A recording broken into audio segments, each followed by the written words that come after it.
Hello guys, Assalamu alaikum and welcome to Revised Pathology. First of all, Revised Pathology wishes all my viewers and all the Muslim Ummah a very happy Ramadan. So, as well as today, we are going to discuss on the topic aneurysm. Fine. So, what is aneurysms? It is basically permanent or abnormal dilatation of the blood vessels.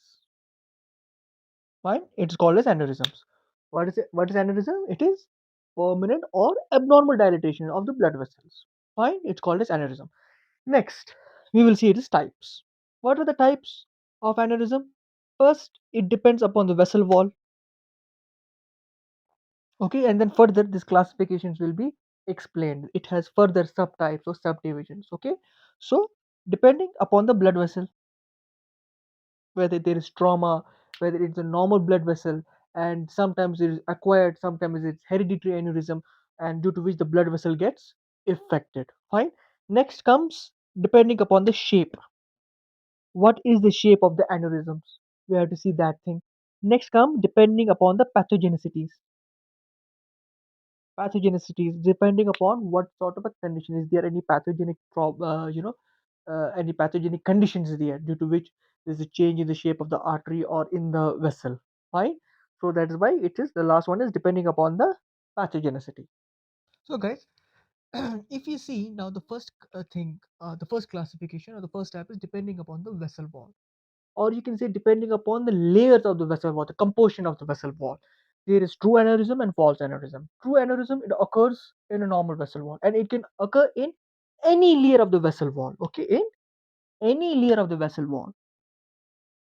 It will occur in any layer of the vessel wall. False aneurysm, it occurs due to a trauma. Okay, due to any trauma.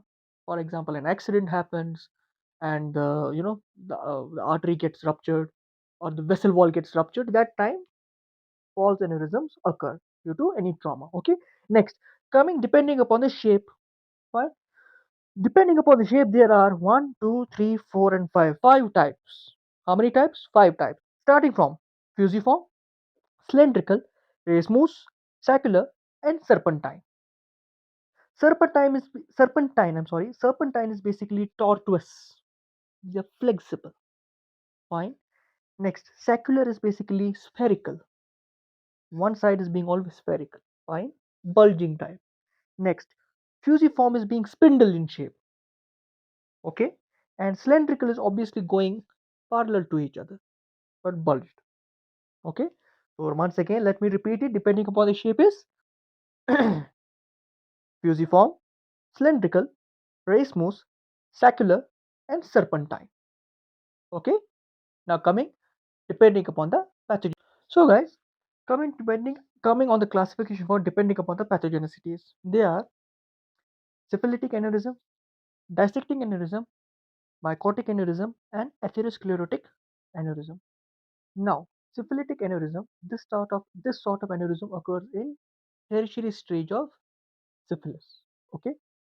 Dissecting aneurysm, it occurs once there is an intimal tear in the vessel wall. And inshallah soon I will be making a video on what is dissecting aneurysm.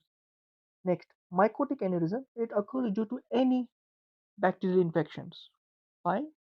Next is atherosclerotic, and this is the most common type of aneurysm. Atherosclerotic occurs due to atherosclerosis. Okay. Now let's come up on the conclusion. That is, what is then the effects of aneurysm. So, so guys, if we come on the effects of aneurysm, it can be rupture. There can be a rupture. Sorry, rupture. Compression can occur, and atrial occlusion can occur. So these are the effects of aneurysm.